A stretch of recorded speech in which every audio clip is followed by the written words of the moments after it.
বাংলাদেশের কোনো মসজিদের ইমামের মেহরাব নিরাপদ ছিল না,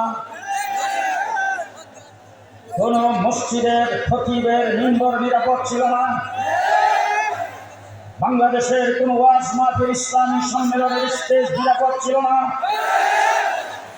বাংলাদেশের প্রত্যেকটা সেক্টরে নির্যাতনের স্টিম রোলার কায়েম করেছিলেন শেখ হাসিনার সরকার। সংগ্রামী সাথী বন্ধু, আজকে দেশ স্বাধীন সার্বভৌম বাংলাদেশ, দেশের স্বাধীনতা রক্ষা করতে হলে, দেশের প্রতিরক্ষাকে মজবুত করতে হবে। শেখ হাসিনা ভারতের করদ রাজ্যে পরিণত করার জন্য, দেশের প্রতিরক্ষাকে ধ্বংস করার জন্য 2009 সালে 57 জন আর্মি অফিসারকে একদিনে হত্যা করেছে। সংগ্রামী সাথী বন্ধুগণ, 2013 সালে আমরা শাপলা চত্বরে কেন গিয়েছিলাম? এই দেশের কোন সরকারকে ক্ষমতায় বসাইবার জন্য আমরা যাই নাই, কাউকে ক্ষমতা থেকে নামাইবার জন্য যাই নাই। আমরা শাপলা চত্বরে গিয়েছিলাম আল্লাহ নবীর ইজ্জতের জন্য। আবু জাহেল রাসূলকে মাজনুন বলেছেন, চরিত্রহীন বলেছেন।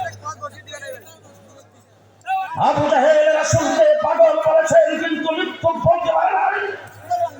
বাংলাদেশের বাংলা ভাষা ব্যবহার করে বাংলাদেশের বলদেরা আল্লাহ নবীকে চরিত্রহীন বলেছেন, পাগল বলেছেন, মৃত্যু বলেছেন। আমরা তার বিচারের জগতে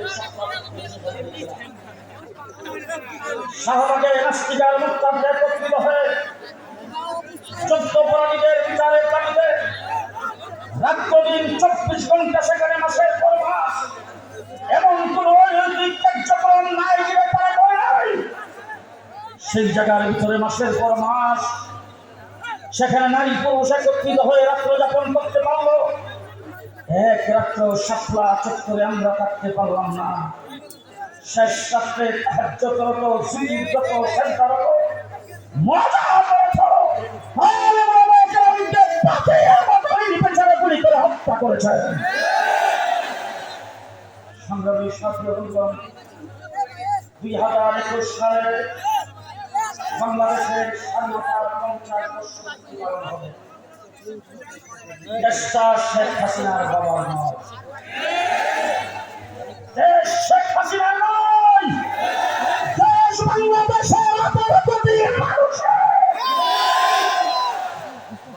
বিদেশের 50 বছর পালন করবেন, পৃথিবীর যে কোনো দেশের প্রেসিডেন্ট আপনি দেওয়া করেন, কিন্তু গুজরাটের কষায় যিনি বাবরি মসজিদকে ভেঙে চুরমার করে দিয়েছেন, যিনি কাশ্মীরে মুসলমানদের রক্তে পায়ে হাত ভিজিয়েছেন, সেই মোদীকে প্রতিবাদ আমরা করেছিলাম। আমাদের দুর্জনকে হত্যা করেছেন, হাজার হাজার আলেম কেরাম তৌহিদ জনতাকে গ্রেফতার করে বিনা বিচারে কারাগারে নির্মম প্রকোষ্ঠের মধ্যে আটকে রেখেছেন। আমাকে মনিরুল ইসলাম ফিন্দে সাহেব, মৌলানা মুনির কাসিম সাহেব, আইসাউল ইসলাম আলী সাহেব, মৌলানা বশিরুল্লাহ সাহেব, আমাদেরকে ফাঁসির কাস্টে রাখা হয়েছে, বাইরে যোগাযোগ করতে দেয় না। পরিবারের কারোর সাথে আমাদেরকে যোগাযোগ করতে দেওয়া হয়নি। আমরা আমাদের চর্চা হলো, শত শত গ্রেফতার আমাদেরকে করা হলো, রক্ত আমাদের ঝরে হলো, 21 জনকে পাঠিয়ে হত্যা করা হলো, বৎসরের পর বৎসর আমাদেরকে জেলে আটকে রাখা হলো। 2024-এর 5 আগস্ট বাংলাদেশের নতুন স্বাধীনতা দিবস। রংপুরের প্রত্যেকটা মানুষকে ধন্যবাদ মোবারকবাদ জানাতে চাই। আবু সাহেব 2 হাত উঁচু করে বুক পেতে দিয়েছেন, গুলি করে আমার বুক চেষ্টা করে দিতে পারো, তবু বাংলার স্বাধীনতার পতাকা উত্তীর্ণ করে ছাড়ব। আবু সাহেবের পক্ষে বাংলাদেশের স্কুল কলেজ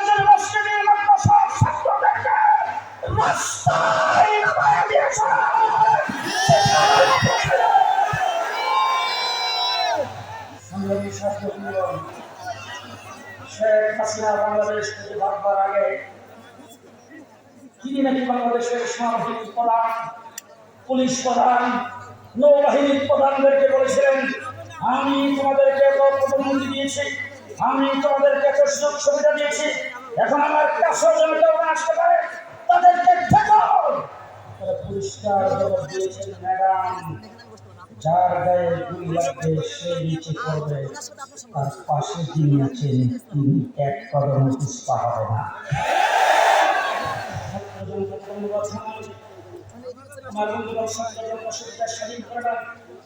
দেশ স্বাধীনের পরে এই দেশের পুলিশ বাহিনী, পেট্রোল বাহিনী, আর্মি পুলিশ বাহিনী, আওয়ামী পুলিশকে তারা কাজ থেকে অব্যাহতি দিয়েছেন। তারা বাড়িঘর ছেড়ে, অফিস আদালত ছেড়ে যখন চলে গেছেন, রাস্তাঘাট যখন ফাঁকা হয়েছে, আমার দেশের ছাত্র জনতা দেশ পাহারা দিয়েছেন, ট্রাফিকের কাজও করেছেন। আমরা school college university, school college university মাদ্রাসার ছাত্ররা মিলে দেখাই দিয়েছি, তোমরা সামনে যদি এমন কেউ অব্যাহতি নেও, দেশ আমরাও চালাইতে পারি। সাধু সাবধান 15 বছর কিছু করেছে, সেদিন ভুলে যাও, সেদিন ভুলে যাও। নতুন বাংলাদেশ স্বাধীন হয়েছে, নতুন বাংলাদেশ স্বাধীন হয়েছে। 47 মৃত্যুর যদি 21 ফেব্রুয়ারি ভাষা দিবস পালিত হতে পারে, 71 মুক্তিযুদ্ধ করে পাকিস্তান হানাদার বাহিনীর থেকে দেশ স্বাধীন করে যদি স্বাধীনতা দিবস পালিত হতে পারে, আগামী দিনে 5ই আগস্ট 2024 নতুন স্বাধীনতা দিবস পালিত হবে। স্বাধীনতা দিবস পালিত হবে।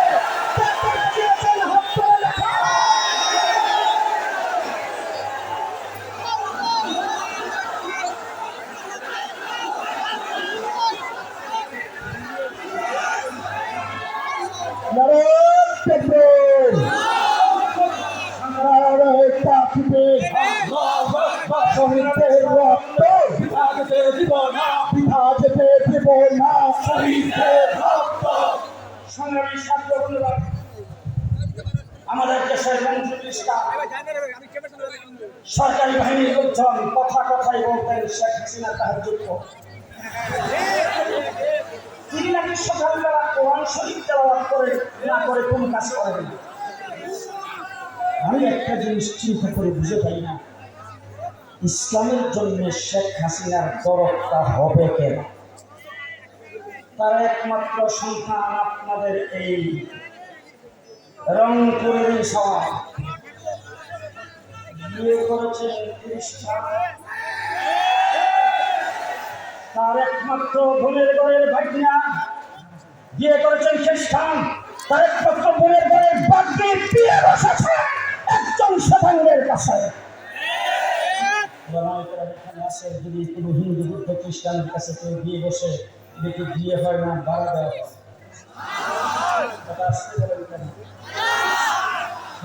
হাসিনা কি জন্য ইসলামের জন্য দরদ হবে?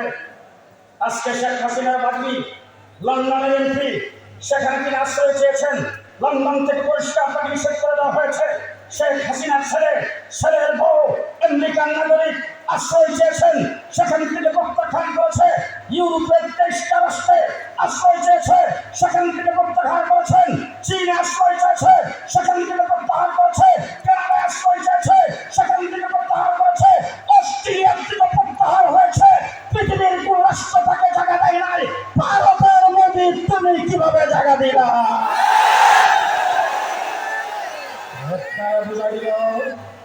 একটা বোঝা গেল 15 বছর যে সন্ত্রাস করছেন তার সাথে তুমিও জড়িত। তুমি জড়িত না হয়ে থাকো, তুমি যদি বাংলার মানুষের গর্বে হয়ে থাকো, এই দেশের বন্ধু রাষ্ট্র হয়ে থাকো, তাই পরিষ্কার ভাষায় বলবো, শেখ হাসিনাকে ভারত থেকে বের করে দাও, শেখ হাসিনাকে ভারত থেকে প্রত্যাহার করো। তাকে স্থান দেওয়া যাবে না।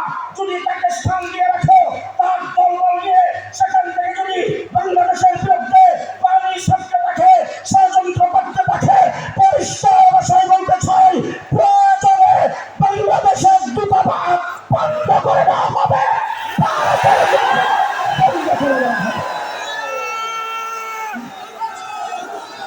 খুনি হাসিনার ফাঁসি চাই। ফাঁসি চাই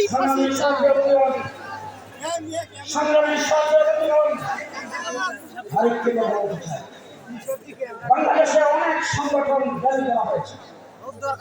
জেলখানায় ছিলাম জেলখানার ভিতরে একদিন আমাদের খুব সম্মান করবে একজন মানুষকে আমার সাথে দাঁড়িয়ে দিয়েছে। আমার পাশায় এসে বলতেছে, হুজুর আপনি জেলখানায় আসছেন শুনে খুবই দুঃখ লাগছে। আজকে আপনাকে পাইছি, আমার কিছু ইতিহাস আপনার কাছে বর্ণনা করবো। কাশিমপুর কারাগার থেকে তিনি ঢাকা কেন্দ্রীয় সেই কোর্ট পর্যন্ত আমার কাছে ইতিহাস বর্ণনা করেছেন। তিনি একজন কোরআন শরীফের প্রচারক। তাকে দলে নিয়ে তার নামের একটা দল নিজেরা প্রশাসনে বানিয়েছেন। সেই দলের নাম হলো আল্লাহ দল। আল্লাহ দলের নিজেরা পুলিশেরা নিজেরা আল্লাহ দলের কিছু উদ্দেশ্য লক্ষ্য, যেটা দেশের জন্য ক্ষতিকর, যেটা সন্ত্রাসের সাথে মিল, এরকম কিছু করে দলটাকে ঘোষণা দিয়ে বের করে তাদেরকে যাবজ্জীবন কারাদণ্ড দিয়েছেন। বাংলাদেশে এমন অনেক দল সন্ত্রাসের দায়ে যদি বের হতে পারে, তাইলে আমি বাংলাদেশে এই সমস্ত অনেককে সাক্ষী রেখে বলতে চাই, আওয়ামী লীগ 15 বছর ছাত্রলীগ যুবলীগ যে সন্ত্রাস করেছে সেই দল এক নম্বরে বের হবে।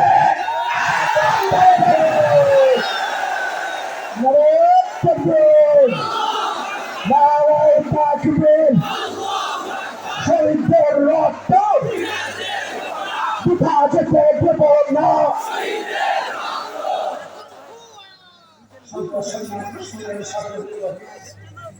2021 সালে 15 বছর আমরা যখন ফোনে কথা বলতাম, আমাদের ফোনের মধ্যে আড়ি পাতা ছিল।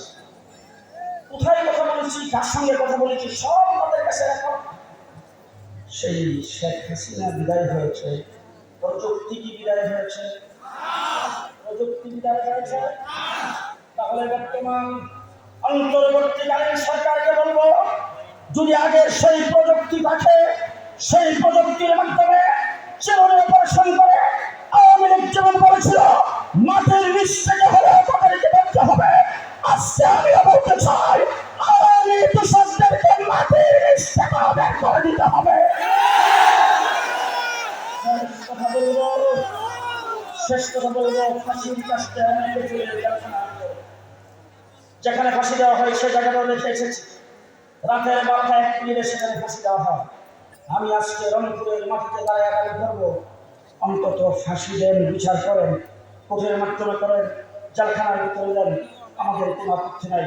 কিন্তু আবু সাইদের বুক যে ব্যক্তি গুলি করে যাত্রা করেছে, আর যেই শেখ হাসিনা স্বরাষ্ট্রমন্ত্রী ওবায়দুল কাদের, হাসান মাহমুদ আর সেই আইনমন্ত্রী যাদের হুকুমে এই কাজটি করেছেন, তাদেরকে রংপুরের কোর্টের সামনে প্রকাশ্যে ফাঁসির কাছে ঝুলাই দিতে হবে। ফাঁসি ফাঁসি ফাঁসি চাই, খুনিদের ফাঁসি চাই, ফাঁসি ফাঁসি ফাঁসি চাই, খুনিদের ফাঁসি চাই। সালামের সাথে অনুরোধ, বাংলাদেশের একটি রাজনৈতিক দলের বক্তব্যে 2টি শব্দ আমার দৃষ্টিগোচর হয়েছে। আমি 2টি শব্দের ব্যাপারে কিছু না বলে পাচ্ছি না। একটি রাজনৈতিক দল, নাম বলবো না, ওই রাজনৈতিক দলের প্রধান তিনি বক্তৃতায় বলেছেন আওয়ামী লীগকে মাফ করে দিতে হবে। 2 নম্বরে তিনি বলেছেন ভারতের সঙ্গে সুসম্পর্ক রাখতে হবে, তারা দুঃখ পায়, নারাজ হয়, এমন কাজ করা যাবে না। পরিষ্কার ভাষায় বলতে চাই, আপনার বক্তব্য আপনি প্রত্যাহার করুন। পরিষ্কার ভাষায় বলতে চাই, বাংলাদেশে আওয়ামী লীগের কেউ মাফ পাবে না। আজকে জিজ্ঞেস করতে চাই, আওয়ামী লীগ আপনাদের কেন আছে? 2024-এর 5ই আগস্টের পরে আমি তোলার আসি দিয়া বাদি সালাম দিয়া কাউকে পাই নাই। জেলখানার ভিতরে বলেছিলাম, জেলখানার ভিতরে যারা আমার সাথে অ্যারেস্ট হয়েছিল তাদেরকে বলেছিলাম এমন একদিন আসবে দাদা আওয়ামী লীগ তথ্য নাতি লজ্জাই বলবে না। আজকে সে অবস্থা সৃষ্টি হয়েছে কিনা আরো জোরে বলেন। বাংলাদেশ যদি সামনে নির্বাচন হয়, নির্বাচনে যদি কোনো পাইধারা করে নৌকা মার্কা নিয়ে কেউ আসে, নৌকাতে বুড়িগঙ্গায় পাশায় দিতে হবে, পাশায় দিতে হবে, পাশায় দিতে হবে। ধন্যবাদ জানাই রংপুরবাসীকে, ধন্যবাদ জানাই মৌলানা ইদ্রিস আলীকে, ধন্যবাদ জানাই মৌলানা ইউনূস সাহেবকে এবং তার সহযোগীদেরকে আজকের এই সমাবেশ উপহার দেওয়ার জন্য। রংপুর বিভাগে হেফাজতে ইসলাম, মুসলিম, শিশাডালা পাশের মতো সংগঠন হবে। প্রত্যেকটা জেলায় জেলায় শানের সালাত সম্মেলন হবে। নাসরুম মিনাল্লাহ, ফাতহুন করিম, অবশ্যিরিল মুমিনিন। হযরত মাওলানা মামুনুল হক সাহেব পুলিশ লাইনের কাছে এসেছেন। যারা মাইকের আওয়াজ শুনতেছেন, আপনারা একটু মেহরবানি করে রাস্তা ক্লিয়ার করবেন। শুনেন, মাইকের আওয়াজ যতদূর পর্যন্ত শোনা যাচ্ছে, আপনারা রাস্তা ক্লিয়ার করে দিবেন।